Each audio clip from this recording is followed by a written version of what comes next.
Thomas Grayson had called the old Victorian house on Elmwood Lane his home for nearly a decade, a solitary figure carved out of the wreckage of a life he'd once known. The house itself was a relic, a sprawling, weather-beaten structure perched at the edge of a small, forgotten town where the pine trees stood like silent sentinels, their gnarled branches clawing at the gray sky.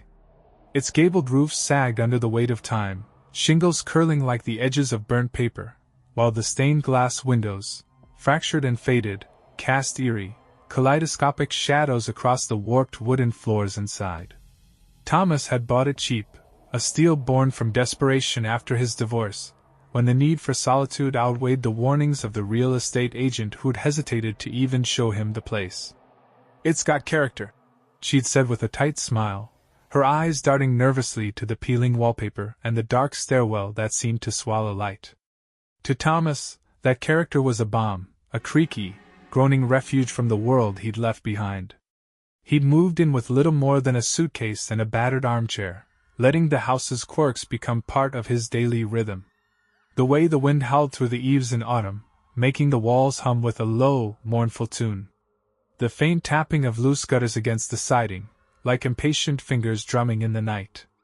The occasional groan of the floorboards as they settled, or so he told himself, under the weight of their own history.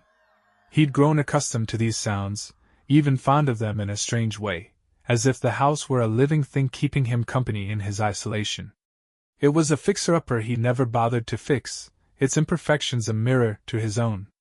But on that night in late March, when the storm rolled in with a fury that shook the town to its bones, the house revealed something he couldn't dismiss as mere character. It was well past midnight, the kind of hour where the world outside felt too still, too hollow, and sleep refused to come. Thomas lay in bed, staring at the ceiling where shadows danced in the flicker of distant lightning. The storm had arrived unannounced, a tempest of wind and rain that battered the windows and sent the pines swaying like mourners at a funeral. Restless, he threw off the blankets and padded downstairs, his bare feet cold against the uneven floorboards. The parlor was his destination, a dim, cavernous room he rarely used, its furniture shrouded in dust cloths like ghosts frozen in time. He didn't know why he went there, only that the storm's roar had stirred something in him, a nagging unease he couldn't name. As he crossed the room, a sharp creak stopped him dead in his tracks. The sound was different, hollow, resonant, not the usual groan of settling wood. He shifted his weight, and it came again, louder, from beneath his right foot. Kneeling, he pressed his fingers to the floorboard, feeling it wobble under his touch. It was loose, unnaturally so, as if it had been waiting for him to find it. His breath caught as he traced its edges, the wood rough and splintered. With a grunt, he pried it free, the nails screeching as they gave way. A dark, jagged hole yawned beneath, exhaling a damp, sour breath that smelled of rot and forgotten things. Thomas fumbled for his phone, the flashlight beam trembling as he aimed it into the void. The light caught something, a glint of metal, half buried in the dirt below the subfloor. His pulse quickened, a mix of curiosity and dread coiling in his chest. He reached down, fingers brushing against something cold and smooth, and pulled it free. It was a small, tarnished silver locket, its surface etched with faint filigree, its clasp rusted shut. He turned it over in his hands, the storm outside seeming to hush as he did, the rain softening to a whisper against the glass. The house held its breath, and Thomas felt the weight of its gaze, an unseen presence pressing in from every corner. He didn't know it yet, but that locket was a key. Not to a door, not to a chest, but to something far older, far darker, buried within the bones of the house itself. As he sat there, staring at the glinting metal, the first threads of a horrifying secret began to unravel, and the life he'd known in that creaky old Victorian was about to fracture beyond repair. Thomas Grayson sat on the parlor floor, the tarnished silver locket cradled in his palms, its cold weight anchoring him to the moment. The storm outside had dulled to a low, rumbling growl, the wind no longer tearing at the house but slithering through its cracks like a living thing seeking entry. Rain streaked the windows in uneven trails, blurring the world beyond into a gray smear, but inside, the silence was thicker, heavier, pressing against his ears until they rang with it. The loose floorboard lay beside him, its jagged edges framing the dark hole he'd uncovered, a wound in the house's flesh that refused to close. He couldn't stop staring at the locket, its filigree catching the faint glow of his phone's flashlight, throwing twisted shadows across his knuckles. It felt wrong, too heavy for its size, too cold against his skin, as if it had been forged from something other than metal. His fingers, trembling slightly, found the rusted clasp. He hesitated, a primal instinct whispering at the back of his mind to leave it be, to shove it back into the hole and nail the floorboard shut forever. But curiosity, sharp and reckless, overpowered the warning. He pressed his thumbnail against the clasp, wincing as it resisted, then snapped open with a brittle, echoing click that seemed to reverberate through the room. The sound lingered too long, bouncing off the walls, and for a moment, he swore the shadows in the corners flinched. Inside the locket was a photograph, its edges curled and yellowed with age, the image so faded it was almost a ghost itself. A woman stared out from it, her face framed by dark curls that spilled over her shoulders like ink. Her eyes were hollow, sunken pits that seemed to swallow the light, and her lips were pressed into a tight, unnatural smile, too rigid, too knowing. Thomas's breath hitched. There was something alive in that gaze, something that felt like it was staring back at him, through him, into the marrow of his bones. Beneath the photo, scratched into the locket's inner surface in a jagged, uneven script, were the words, Eleanor 1893. The name struck no chord in his memory, a stranger's mark from a century past, yet it sent a shiver racing down his spine. He traced the letters with a fingertip, the metal biting cold against his skin, and as he did, a sound rose from the hole in the floor, a low, keening hum, faint at first, like a voice caught in a sigh. He froze, his hand hovering over the locket, ears straining to catch the source. The hum grew louder, threading through the walls, weaving itself into the fabric of the house until it pulsed in his chest like a second heartbeat. It wasn't the wind, he knew that sound too well, the mournful whistle of storms through the eaves. This was different, deliberate, a melody without form, rising and falling as if something deep below was exhaling its grief. Thomas's mouth went dry, his pulse hammering in his throat. He tilted his head, listening, and the hum shifted, taking on a rhythm, slow then fast then slow again, like footsteps pacing in the dark.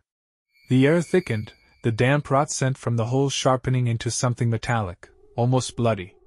He slammed the floorboard back into place, the wood screeching as it settled, and scrambled to his feet, the locket clutched in his fist. The hum stopped abruptly, as if severed by an unseen hand, leaving only the distant patter of rain and the thud of his own heart.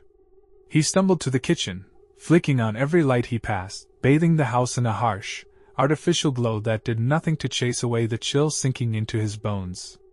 He dropped the locket onto the table, its clatter loud in the stillness, and stared at it as if it might move. Eleanor 1893. Who was she? Why was her locket buried beneath his floor? His mind raced, conjuring images of the woman in the photograph, her hollow eyes, her rigid smile, until he could almost see her standing in the doorway, watching him.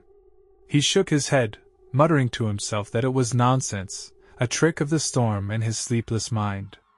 But as he turned to fill a glass of water, his reflection caught in the window, distorted by the rain. For a fleeting second, it wasn't his face he saw, just a flash of dark curls and those same hollow eyes, gone before he could blink. Sleep eluded him that night. He lay awake, the locket on his nightstand like a silent sentinel, its presence a weight he couldn't shake. Every creak of the house, every gust of wind, felt like a whisper of that hum, a promise that whatever he'd awakened wasn't finished with him yet. The storm faded by dawn, leaving a gray, dripping world outside, but inside, the air remained charged, the house holding its secrets close.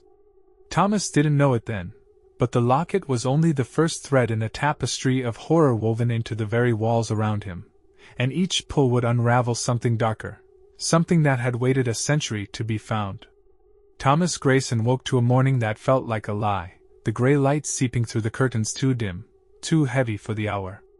The storm had passed, leaving behind a stillness that clung to the house like damp fog, muffling the world outside until it seemed the Victorian on Elmwood Lane existed in a void of its own.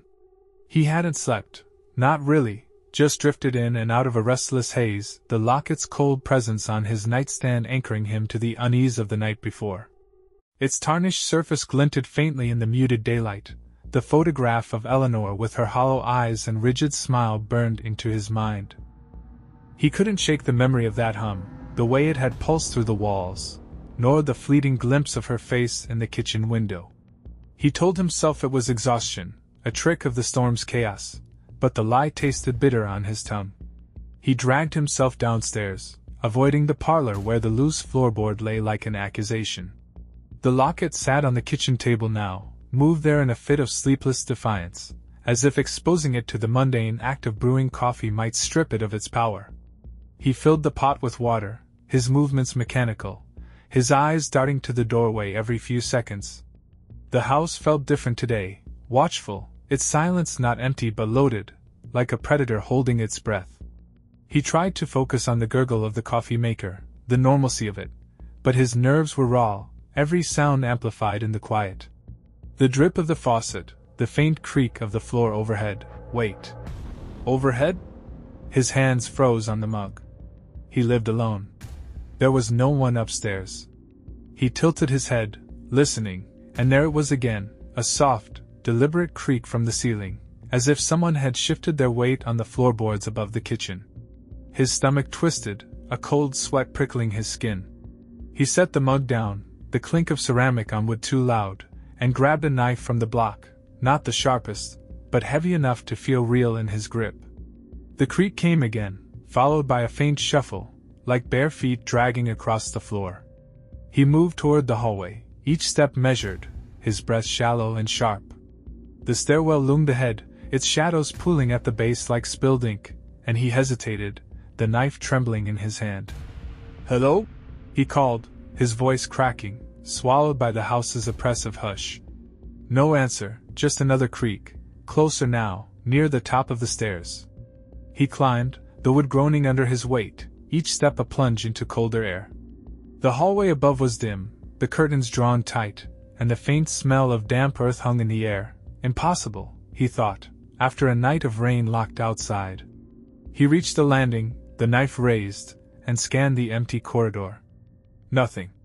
No footprints, no signs of life, just the peeling wallpaper and the closed doors to rooms he rarely entered. Then, from behind him, a shadow flickered across the wall, a quick, jagged shape, too tall, too thin to be his own. He spun, heart lurching, but the hallway was empty, the shadow gone as if it had never been. His pulse roared in his ears, drowning out the silence, and he backed toward his bedroom, the knife still clutched tight. Inside, he slammed the door shut, locking it with shaking fingers, and sank onto the bed. The locket, he needed to get rid of it, bury it, burn it, anything to stop this creeping dread. But as he caught his breath, a new sound sliced through the quiet, a faint tapping, irregular and insistent, coming from the parlor below. It was rhythmic, like fingernails drumming on wood, and it grew louder, sharper, until it seemed to echo inside his skull. He stumbled to the window, peering down at the parlor's exterior wall, but saw nothing, no branches, no debris, just the rain-streaked glass. The tapping stopped as he turned away, replaced by a low chuckle, soft, guttural, seeping up through the floor. He bolted downstairs, the knife forgotten, driven by a mix of fear and fury. The parlor was as he'd left it, the loose floorboards still in place, but ajar, just an inch, as if something had nudged it open from below. He knelt, his breath hitching, and shone his phone's flashlight into the hole.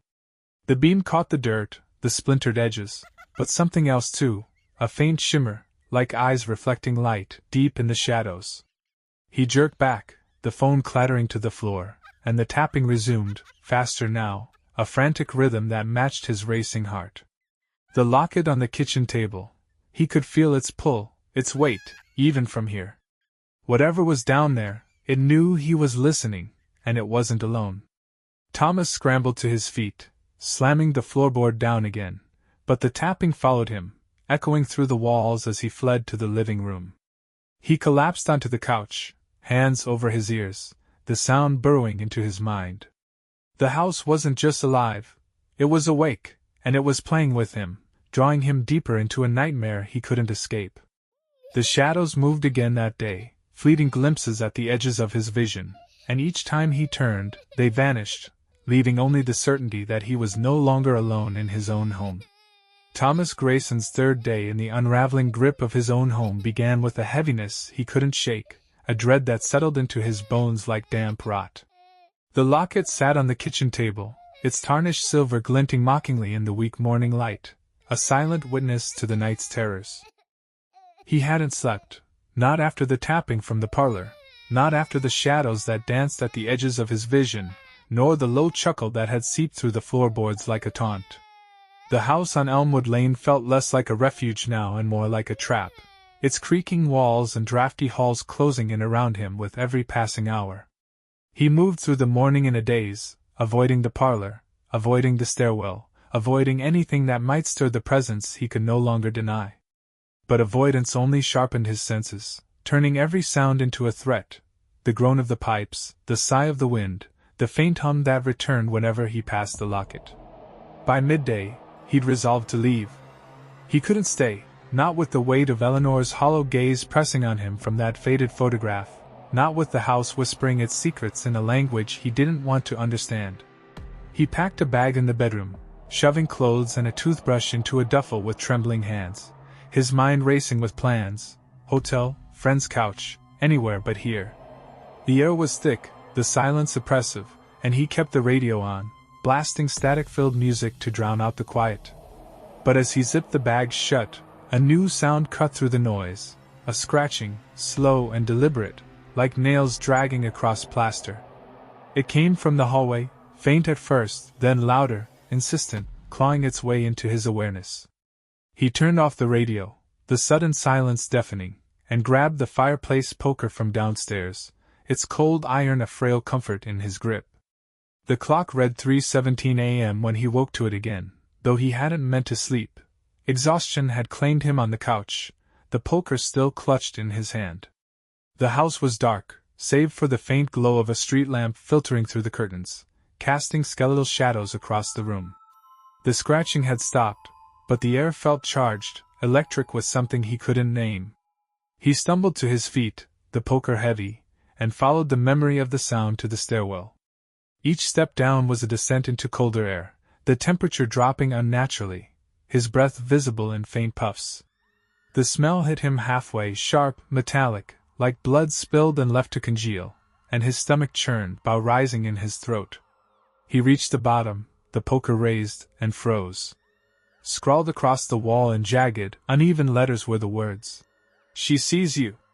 The writing glistened wetly, black and thick, dripping onto the baseboard in slow, deliberate trails. It wasn't ink, too viscous, too dark, with a sheen that caught the flashlight beam he fumbled from his pocket. The beam trembled, casting the words into stark relief, and he stepped closer, the smell overwhelming now, coppery and raw. He reached out, fingers hovering over the letters, and the wall pulsed, once, faintly, like a heartbeat beneath the plaster. He jerked back, the flashlight flickering, plunging the hall into darkness for a heartbeat before steadying. When the light returned, the writing was gone, the wall bare, smooth, untouched. But the smell lingered, coating his tongue, and the air grew colder, a draft snaking up his spine. He stumbled backward, the poker clattering to the floor, and ran to the kitchen, slamming the door behind him. The locket was still there, untouched, its clasp open, Eleanor's photograph staring up at him. He swore her smile was wider now, her eyes darker, as if the act of seeing her name on the wall had fed her somehow. The house groaned, a deep, resonant sound that shook the floor, and the lights flickered, once, twice, then out completely. In the dark, he heard it, a soft shuffle, like bare feet on wood, coming from the stairwell he just fled. He grabbed the locket, shoving it into his pocket, and fumbled for the back door, desperate to escape. The knob wouldn't turn, locked though he hadn't touched it, and the shuffle grew closer, deliberate, unhurried. Panic clawed at him, and he spun, grabbing a chair to smash the window, but the glass held, impossibly strong, the chair bouncing back with a dull thud. The shuffle stopped, replaced by a whisper, faint, feminine, curling around his ears. "Thomas." His name, spoken in a voice that wasn't his own, dry and cracked like old leaves. He dropped to the floor, hands over his head, the locket burning cold against his thigh through the fabric. The lights flared back on, harsh and blinding, and the whisper faded, leaving only his ragged breathing. The wall was still bare when he dared look again, but the baseboard was streaked with faint, rust-colored stains, blood, or something like it, seeping from nowhere. He didn't leave that night. The house wouldn't let him, its doors and windows sealed by some unseen force. The writing was gone, but its message lingered, branded into his mind. She saw him, Eleanor, or whatever wore her face, and she wasn't done. Thomas Grayson's resolve crumbled by the third day, his mind a frayed thread stretched taut by the house's relentless assault. The locket burned a hole in his pocket, its cold weight a constant reminder of the night's horrors, the writing on the wall, the whisper of his name, the shadows that moved when he didn't.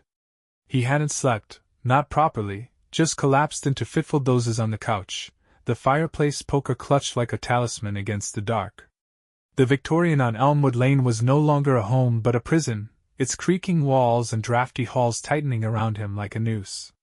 He avoided the parlor, the stairwell, anywhere the air felt wrong, but the house didn't care, it followed him, its presence seeping into every corner, every breath.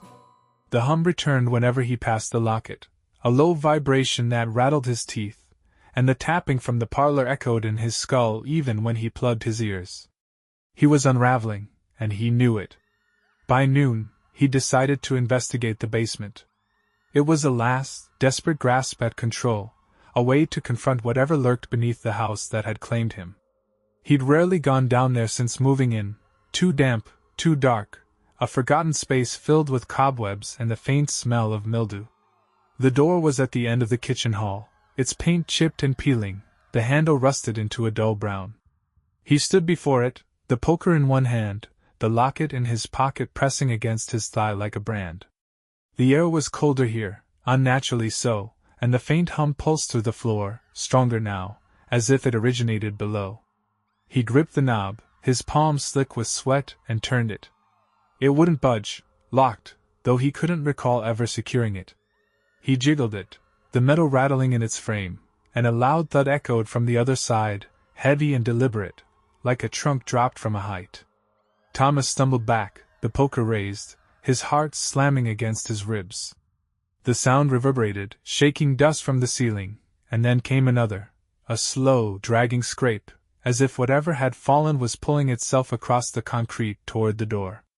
He pressed his ear to the wood, breath held, and the scrape grew louder, closer, accompanied by a low, wet rasp, like labored breathing through a clogged throat. He jerked away, the door vibrating faintly under his touch, and the hum spiked, a keening wail that pierced his ears. He swung the poker at the knob, a wild, panic strike, but the metal held, unyielding, and the scraping stopped, replaced by a soft knock, 3 gentle taps, precise and mocking. "Who's there?" he croaked, his voice breaking, but the only answer was silence, thick and suffocating. He ran upstairs, the locket bouncing in his pocket, and barricaded himself in the bedroom, shoving the dresser against the door. The house groaned, a deep, guttural sound, and the lights flickered, casting wild shadows across the walls. He sank onto the bed, the poker across his lap, and stared at the ceiling, where the faint outline of a trapdoor to the attic loomed. He'd never opened it, too high, too old, its edges sealed with years of paint, but now it seemed to pulse, a faint rhythm matching the hum below. Something was moving in the house, above and below, and he was caught in its web.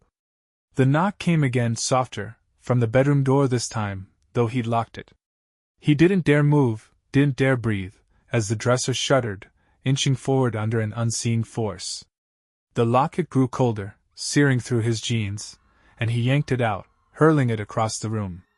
It hit the wall with a dull clank, and the knocking stopped, but the trapdoor creaked, a sliver of black opening above him.